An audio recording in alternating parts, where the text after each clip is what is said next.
Okay, so imagine this. Thomas Kellerman, he's 56, sitting alone in his studio apartment at 4 a.m. He's got this poker chip, ice cold, just digging into his fingers. And his heart, it felt like it just ripped apart, like a freight train had slammed into him. He's staring at his laptop screen and it's showing almost $350,000 in gambling debts. Just a guy drowning in his own bad decisions, you know? Used to be an architect, had a wife, a daughter. Now, just everything. He's clutching his chest, this sharp pain shooting down his left arm. The laptop screen blurs, the walls start tilting, and he just slides off his chair onto the floor, gasping. His phone's over on the other side of the room, miles away. And then he sees someone. This kid, like 10 years old, just sitting there cross-legged beside him. Dark eyes, like they've seen everything, you know? A simple red hoodie, untied sneakers. Thomas manages to wheeze out, I think I'm going. The boy just nods, no judgment, nothing, like he understood. Then he says, really softly, yeah, you are. Unless you finally do what you've been too afraid to do for 6 years. Thomas is gasping, sweating, his vision swimming, and he manages to ask, who are you? The kid, Samuel, answers, totally calm. You can call me Samuel, but names don't really matter now. What matters is what you're holding on to. Thomas looks down. He's still got that poker chip, red and white, $100 chip. But it's not even real, just a souvenir from the casino where he lost everything years ago. He carries it everywhere. It's like a reminder, or maybe a curse. He whispers, tears mixing with sweat. It's pathetic, isn't it? Dying alone with a fake poker chip. Samuel just tilts his head, those ancient eyes studying him. Tell me about Victoria, he says. That name, Victoria, it hits Thomas harder than the heart attack. His daughter, his little girl, except she's 24 now, and he hasn't seen her in 6 years, 3 months, and 17 days. Not that he's been counting, of course. How do you know about? He starts, but then he just stops. It doesn't matter, right? This kid, this angel, this hallucination, whatever he is, he knows everything. Thomas can just feel it. Victoria was 8 when it started, Thomas says, and all these memories just come flooding back. The gambling. I kept telling myself it was just fun. Poker nights with the guys from the firm, a Vegas trip for a bachelor party, then online poker for small stakes while I worked late. The pain in his chest is getting worse, but he just keeps talking. Maybe if he talks, he won't die. Or maybe he'd die while spilling all this. I was good at it, you know? That was the problem. I'd win big, 5, 10, 20 grand. And Jennifer, my wife, she had no clue. I'd stash the winnings in a separate account, tell myself it was just extra money, just in case. Samuel, still quiet, says, but you didn't stop when you were ahead. Of course not, Thomas laughs, but it turns into this awful coughing fit that feels like his ribs are cracking. That's not how addiction works, is it? The wins made me feel invincible, like I'd found this secret, like I was smarter than everyone. He remembers it all so clearly. Thomas Kellerman, 38, partner at this big architectural firm in Denver, gorgeous wife, adorable daughter, a house in the suburbs with a 2-car garage and a golden retriever named Max. Victoria used to draw buildings, he says, his voice breaking. She wanted to be an architect, like me. She'd show me her crayon drawings, houses with impossible angles, skyscrapers touching the clouds. And I'd sit there, pretending to look, but secretly checking my phone for poker updates. When did it get bad? Samuel asks, even though you can tell he already knows. December 2016. I lost $45,000 in one night. Online poker tournament. I was sure I'd win it back. So sure. I took money from our savings without telling Jennifer. Figured I'd replace it before she even noticed. His breathing's getting shallower now. He can feel his body shutting down, little by little. I didn't win it back. I lost another 30 trying, then 50. Then I took out a second mortgage on the house, then credit cards, then loans from these guys who don't ask questions, but they'll break your knees if you don't pay up. Jennifer found out when Victoria was 10. Thomas whispers, that shame still burning after all these years. Victoria came home crying from school because they'd shut off her iPad. Couldn't do her homework. Jennifer checked the accounts and found nothing. I cleaned everything out. The college fund, retirement, emergency savings, everything. Samuel just stays silent, a quiet witness to this huge confession. I still remember Jennifer's face when she confronted me. Not angry, not at first, just confused. Like she couldn't even process what I was telling her. How much? She kept asking. How much did you lose? And I just kept lowering the number. Started at 50 grand, then admitted to 100, then 200. Finally told her it was closer to 350,000. That number still makes Thomas sick. $350,000. Poof, gone into online poker, slot machines, sports betting. Money meant for Victoria's college, for their retirement, for their whole life. She didn't kick me out right away though, Thomas continues.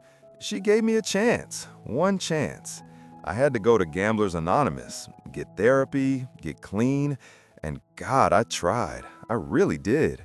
Went to meetings every Tuesday, got a sponsor, did the 12 steps. I made it 90 days without gambling. But, Samuel prompts gently, but I was still me, you know? Still broken. Still convinced I could win it all back. I told myself, just one more time. Just one big score and I could fix everything. Replace the money, save my marriage, be the father Victoria deserved. His chest feels like it's being crushed. Every breath is pure agony. But he can't stop talking. The words are just pouring out of him. I stole Jennifer's credit card on day 91. Took out a $10,000 cash advance. Went straight to the casino. Lost it all in 4 hours. Came home at 3 a.m. and found the locks changed. My clothes were in garbage bags on the lawn. Divorce papers taped to the front door. The memory is so clear, like it happened yesterday. Standing there on his own lawn in the middle of the night, staring at these garbage bags full of his life. Finally realizing he'd actually done it. He'd destroyed everything. Victoria watched from her bedroom window, Thomas says, tears streaming down his face. I could see her little face pressed against the glass. She was crying, and I waved at her, like everything was normal, like Dad was just going on a trip. When did you last see her? Samuel asks. The divorce hearing, 6 years ago. She was 18. Wouldn't even look at me. Just sat next to Jennifer, holding her mom's hand. The judge asked if she wanted to testify about me as a father. She just said no. Just, he chose cards over me. That's all anyone needs to know. Thomas's breathing is getting heavier now. His vision's darkening around the edges. He knows he's dying. And maybe, he thinks, that's for the best. I haven't stopped gambling, he admits, even after losing my family. Lost my job, my house, my friends.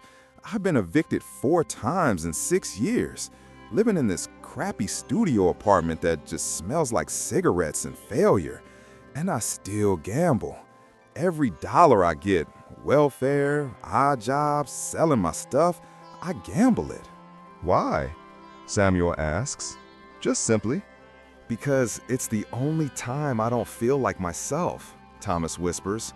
When I'm gambling, when that card's about to flip, when the slot machine is spinning, for those few seconds, I'm not Thomas Kellerman. The man who ruined his family. I'm just alive, just existing in that moment. No past, no regret, just possibility. Samuel looks at Thomas's clenched fist. "You're holding that chip for a reason," he says. "That specific chip. Why?" Thomas looks down at it. Red and white. $100 chip from the Monarch Casino in Black Hawk, Colorado. Turns out it was the last place he saw Victoria before she completely cut him out of her life. "She came to find me," Thomas says quietly. 3 years ago. I had no idea she was coming. I was at the Monarch, like I was every Friday night, playing $5 blackjack, 'cause that's all I could afford.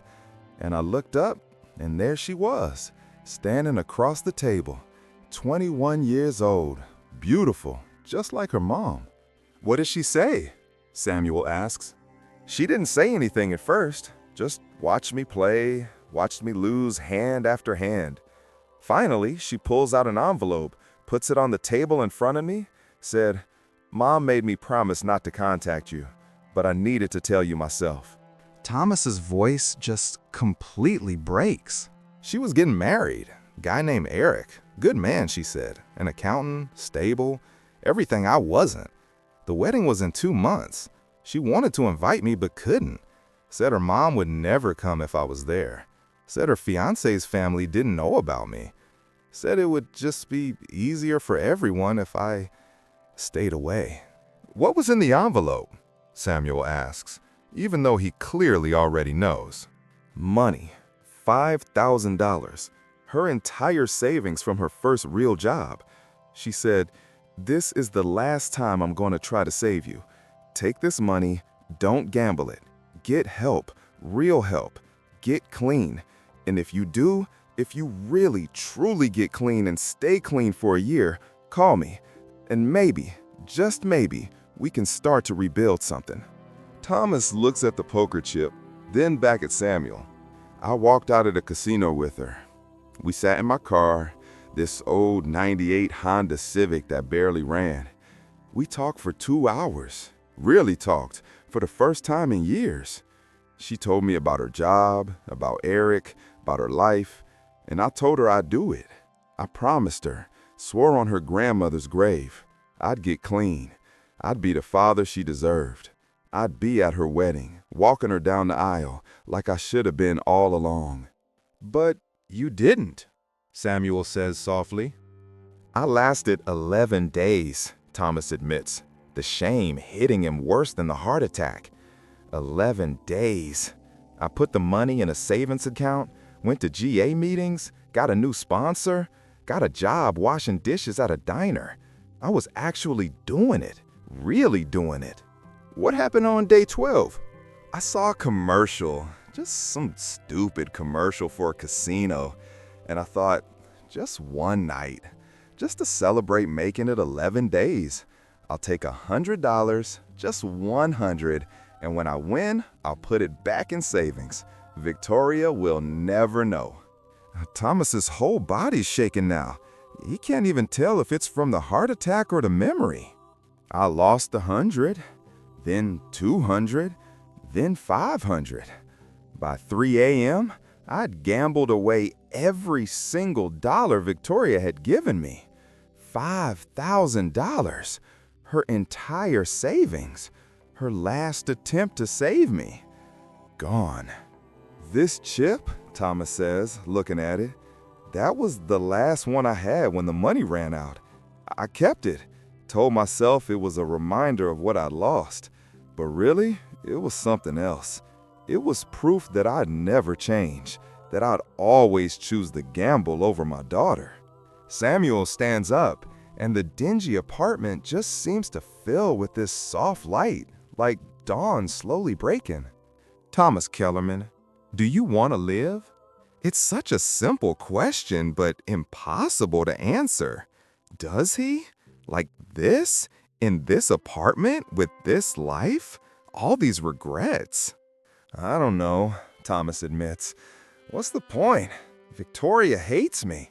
Jennifer's probably remarried. I'm 56, no money, no career, no family. What's left? That's not what I asked, Samuel says so patiently. I asked if you to live, not if you deserve to, not if you have a reason to. Do you want to? Thomas really thinks about it, through all the pain, the shame, everything. Yes, he whispers finally. God help me, yes. I don't deserve it. I don't deserve anything.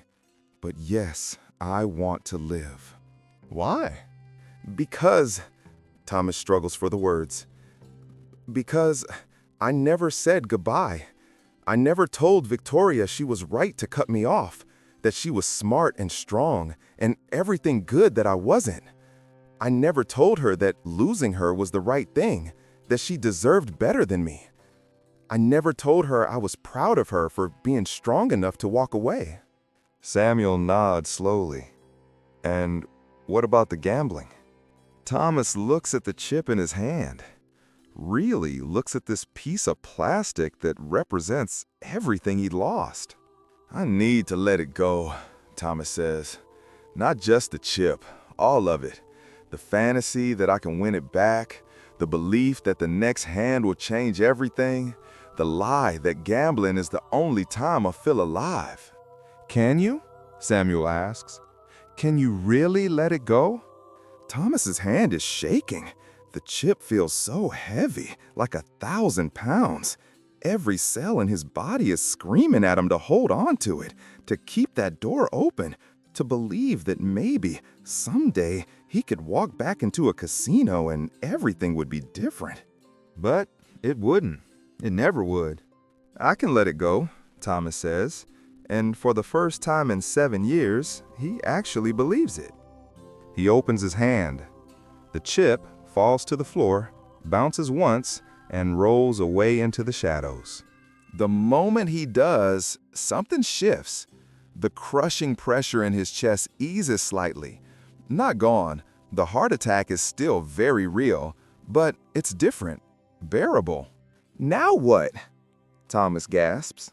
Samuel smiles, and it's just the kindest expression Thomas has ever seen. Now you call for help. Your phone's 3 feet away. You can reach it if you try.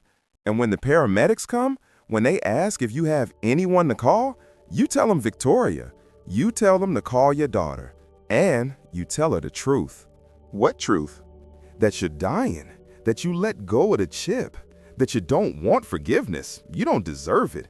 But you need her to know that she was always worth more than any bet you ever made. Thomas reaches for his phone. Every inch feels like a mile. His arm just won't cooperate. His body's shutting down. But he thinks about Victoria, 24 now, maybe married, starting her own life. And his fingers close around the phone. With trembling hands, he somehow dials 911. 911? What's your emergency? Heart attack, Thomas gasps. Heart attack. But listen, this is important. Call my daughter, Victoria Kelleran. Married name might be something else. Tell her I let go of the chip. The dispatcher's saying something about staying calm, help being on the way, but Thomas isn't listening. He's looking at Samuel, this impossible kid with ancient eyes. Will she come? Thomas asks. To the hospital? That's not up to me, Samuel says gently. That's up to her. You destroyed her trust, Thomas. You chose gambling over her for 7 years. She might not come. She might not even take the call. I know, Thomas whispers, but at least I let go. At least I tried. Yes, Samuel agrees. Finally, after all this time, you tried.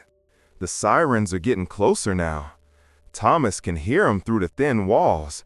Red and blue lights flicker through his window. Are you an angel? Thomas asks. Samuel just smiles, kind of mysteriously.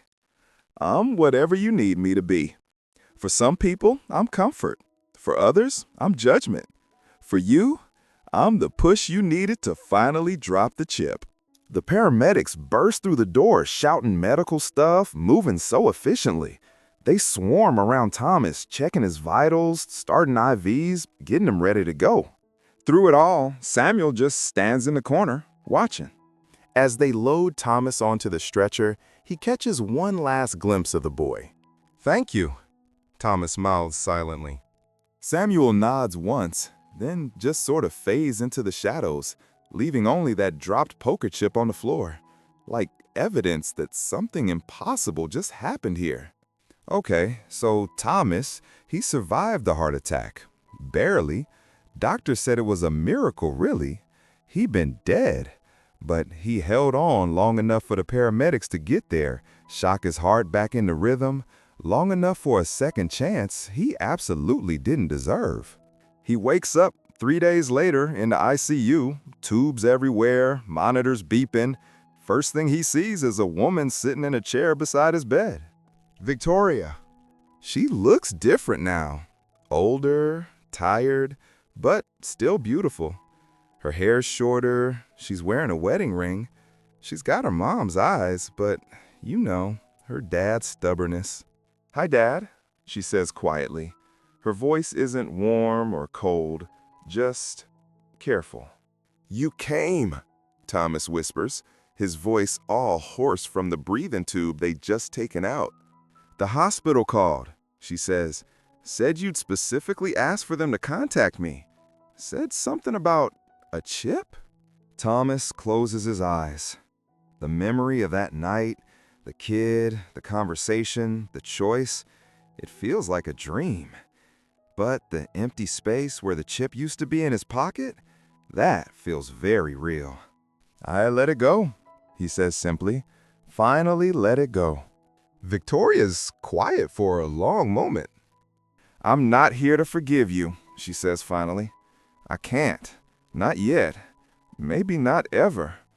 What you did, choosing gambling over me, over Mom, over yourself, that hurt too much for too long." "I know," Thomas says, "and I'm not asking for forgiveness. I don't deserve it." "But," Victoria continues, her voice shaking a little, "the paramedic told me what you said, that you let go of the chip, that I was worth more than any bet, and I needed to hear that. Even if it took 7 years, even if it took you almost dying." She stands up, and Thomas thinks, this is it, she's leaving. But instead, she pulls the chair closer to his bed. "I'm not staying long," she says. "Eric's waiting in the parking lot. We've got a life to get back to. But I needed to see you. Needed to know if you were serious." "I am," Thomas says, tears streaming down his face. "I am serious. I've been going to meetings, before the heart attack, I mean. Been trying, been failing, but trying again. And this time I think I can actually do it." "Why this time?" Victoria asks. "What's different?" Thomas thinks about Samuel. Those ancient eyes, the choice he was given. "Because I finally understand that I can't win it back," he says. "The money, the time, the trust, none of it. It's gone. And chasing it, trying to fix it with one more bed, one more win, that was just another gamble. And I lost that one too." Victoria nods slowly, taking it all in. "What are you going to do now?" "Get clean. Really clean. Not for you. You don't owe me anything. Not for Mom. Not even for myself, really. But because I need to stop being the person who destroyed his family, even if I can never fix what I broke." Victoria reaches out and just touches his hand, briefly, just enough. "If you do it," she says softly, "if you really get clean and stay clean, call me in a year. Not for forgiveness, not to rebuild our relationship, just to let me know you did it, that you proved to yourself you could." "And if I relapse?" Thomas asks, needing to know. "Then don't call," Victoria says simply, "because I can't watch you destroy yourself again. I can't, Dad. It almost broke me the first time. I won't survive a second. She stands up, picks up her purse, getting ready to leave. Victoria, Thomas calls out. She pauses at the door. Thank you for coming, for giving me this much. She doesn't turn around. I didn't do it for you, she says. I did it for the little girl who used to draw buildings with her dad. She deserved to say goodbye to the father she thought she had. Now she has. And then she's gone. Thomas Kellerman checks out of the hospital 5 days later. He moves into a group home for recovering addicts, the only place he can really afford with his disability payments. His room is tiny, like 8 by 10 feet, just a single bed and a window that looks out onto a parking lot. It's not much, but it's honest, you know? He starts going to GA meetings every single day, sometimes twice a day, when that urge to gamble just feels overwhelming. He gets a sponsor, this guy named Rick, who lost 2 marriages and a trucking company to slots. And this time, Thomas actually listens. He gets a job at the group home, helping with maintenance. The pay's terrible, but he doesn't eat much. And more importantly, he doesn't gamble it. Days turn into weeks, weeks turn into months.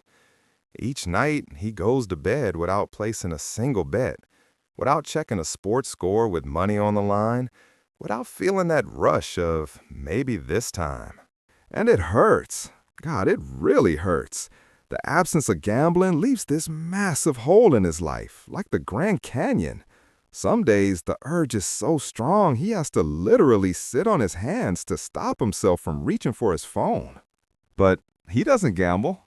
On day 365, exactly 1 year after the heart attack, Thomas sits in his tiny room and pulls out his phone. He still has Victoria's number saved. Never deleted it, even though he'd never called.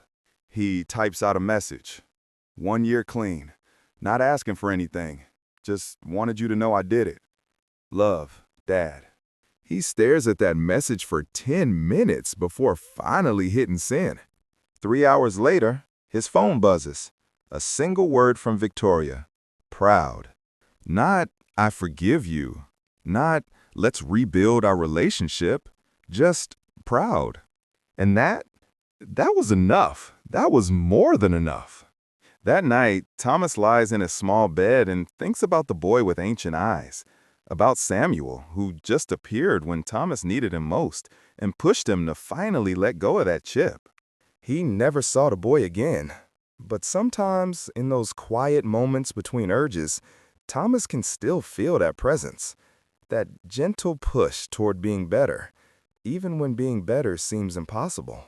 Because addiction doesn't care about your intentions. It doesn't care about your family. It doesn't care that you want to change. But sometimes, just sometimes, you can care more than the addiction does. And that has to be enough.